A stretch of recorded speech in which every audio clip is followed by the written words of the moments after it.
Welcome everyone to Dying Light. Dying Light is easily one of my top favorite video games of all time, because 95% of the time you are just allowed to do this. Or this. Oh shit. In honor of Dying Light turning 10 years old on this very day, me and my friends will be attempting to beat the entirety of this game on the Nightmare difficulty. Dying Light has 4 difficulties you can choose from, ranging from toddler's first video game experience to Satan disguised as a zombie video game. As you probably can tell, we have chosen the latter, and what this means is that we will be experiencing the hardest form of challenges the game has to offer. What this game doesn't know is that I have over 700 hours on Dying Light, and I am extremely confident that the Nightmare difficulty won't be as complex as I am making it out to be. So, without any further delay, let us commence the video of me and my friends absolutely dominating Dying Light's hardest difficulty.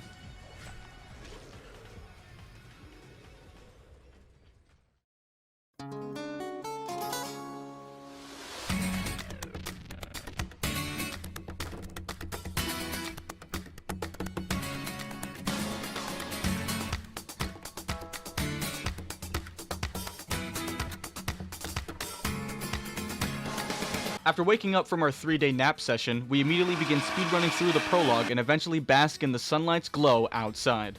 Once outside, I continue this mad dash by getting to work slaughtering a bunch of infected. Just to reiterate, me and my friends are playing on the Nightmare difficulty, which if you have any experience playing video games on the hardest difficulty, then you probably know what is in store for us. Particularly with Dying Light, a parkour zombie game, this essentially means that the infected will be absolutely impossible to eliminate.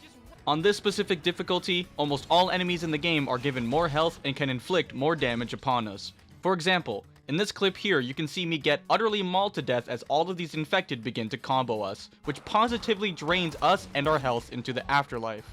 Seeing as every single enemy in the game has been buffed to oblivion, we must use strategies unknown to most players, like the several different takedown abilities you can obtain. The earliest one you can acquire in the game is located in the power skill tree, the Stomp ability. The Stomp ability allows you to stomp the heads of nearly all enemies in the game. I say nearly all because, well, you'll see very soon. After finishing the tutorial and drifting off to sleep, me and my friends embrace as we all can finally join each other. Once reunited, we got to work taking part in the very first friendly competition, looting the most value. Because we all crave proving we have more skill than one another, whenever this pops up on the screen, 90% of the time we will accept it. I'm not going to mention every single time we compete in this specific challenge, but because this is the very first one, I will mention it out of respect. Naturally, I won this competition, and easily outranked my fellow opponents. Since me and my friends are in the early game, trying to level up as fast as humanly possible is one of our top priorities. Getting resources, better weapons, and overall having a grand old time is also among these priorities. Case in point, our first side mission. The first side mission is a very special one, as it contains easily the best character in the entire known universe, and that is our boy, Ghazi. Ghazi sends us to fetch him a movie and some chocolates, and seeing as I have done this specific side mission 100 actual times, the side mission is completed in less than 10 minutes with, almost 0 difficulty. Soon after our encounter with the gracious, almighty Ghazi, we are introduced to a couple awesome game features, airdrops and nighttime. Airdrops are containers that drop once per day and once opened hold extremely valuable loot, like medkits, flares, and most significantly, disaster relief packages. These packages can be given to quartermasters, which in turn rewards you with survivor points. What are survivor points? Well, viewer who definitely asked that question, survivor points go towards the survivor skill tree, and they are very important because they aren't easy to come by. The survivor skill tree offers a myriad of benefits that help you become a master survivalist, like extending your inventory or helping you conserve resources. All of these benefits fail in comparison to the only reason to level up survivor, and that is the grappling hook. The grappling hook is the only item all of us wish to obtain. It is easily the most overpowered thing in the game, so acquiring such an item is an absolute must. For now though, we must progress the story. So speaking of that, what do you know? Look at this funny looking red zombie. Me and my friends immediately got to work on obtaining the grappling hook, as it is a clutch item that can save you in literally every scenario. What this means is we began farming disaster relief packages using quarantine zones. These zones are basically areas where the infection first started, and because there's an abundance of zombies within them, they usually have very good loot. Case in point, disaster relief packages. There is a specific quarantine zone that is very easy to farm and can generate hundreds of thousands of survivor points in just a handful of runs. Because we are absolute gods, we demolish this quarantine zone over and over and over until I finally receive the reward I've wanted all this time. The grappling hook.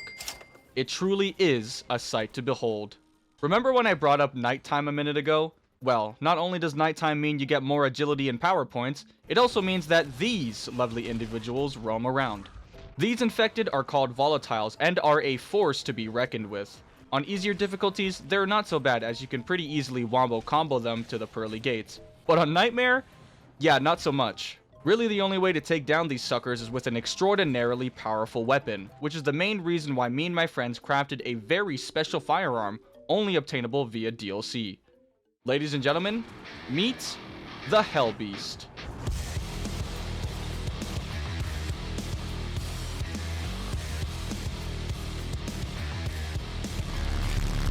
Now that we have gathered a vast selection of goodies, it is now an acceptable time to scratch off another goal off the list of things to do.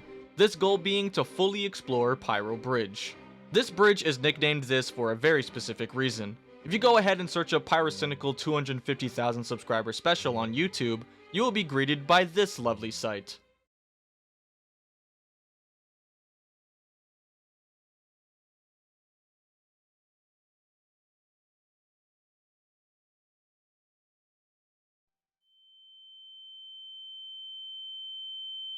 Now that we have the history lesson out of the way, let us commence with the plundering, shall we?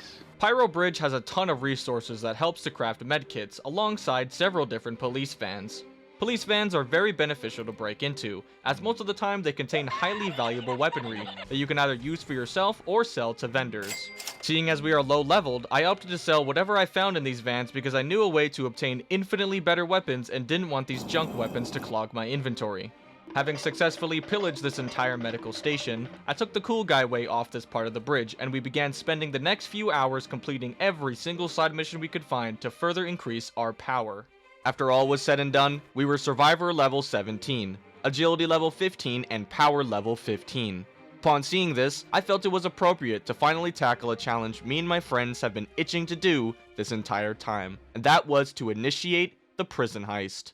Try to recall what I said about 30 seconds ago, about me knowing a way to obtain infinitely better weaponry.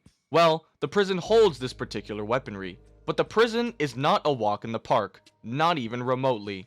The Harran Prison is an absolute goldmine of gold tier melee weapons, which are the best class of weapons we can get our hands on in the game.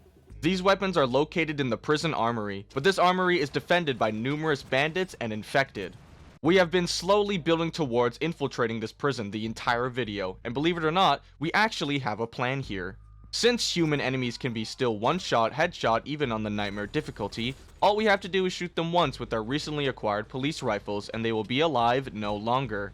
The infected though, we're gonna need something much bigger. Luckily for us, we have that much bigger weapon, and that is the Hellbeast. Having completed the prison several times over, I knew where to go and what to expect. But this place is still very capable of killing us, so I will not underestimate it. Understanding the entirety of our plan, we boat our way over to the prison and open the gate to greet the loving embrace of this challenge.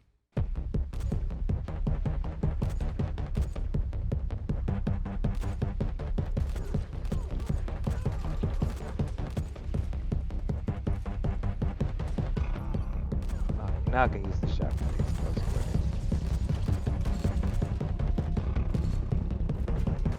Oh, what the? I told you, man, they do damage. Alright, try and defend me. Best you can. Come over here. Oh! I have it. I found it. I don't have it. I opened it. I can't open it. I ran out of all the bullets. Oh my god.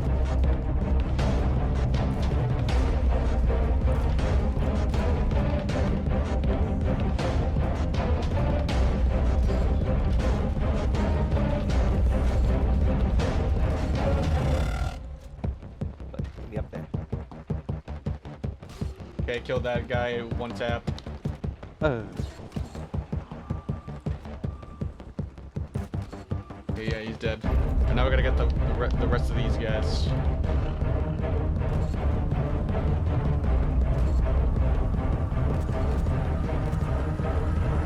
What the?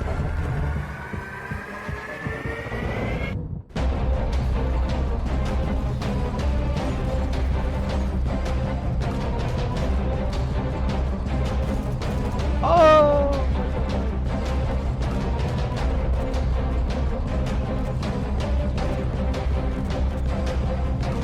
Lead him to that barrel on your left. Run past it. Boom! I think that's it. We did it! 10 minutes, this ain't so bad. Ladies and gentlemen, we've done it.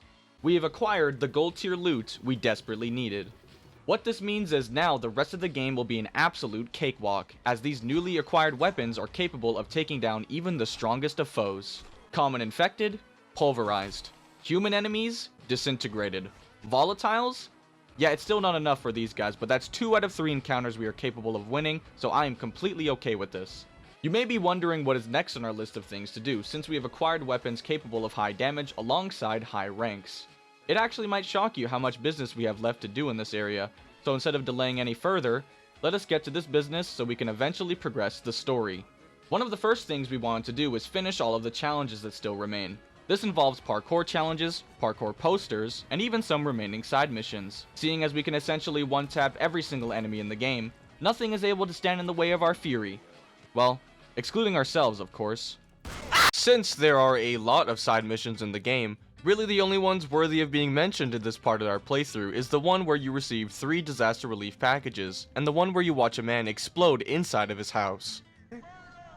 I'm going in. And Jimmy Carter 2028 is just standing there. Well, we're gonna see what happens. Yeah, I was right. You just die instantly. After this, we decided to tackle the prison heist again, considering it is a fun challenge and offers incredibly unique rewards for your effort. But now I felt it was an acceptable time for us to progress the story a bit more, and this could not be more exciting, as finishing this story mission offers the best reward we ever could have gotten. This reward was our introduction to the new area, Old Town.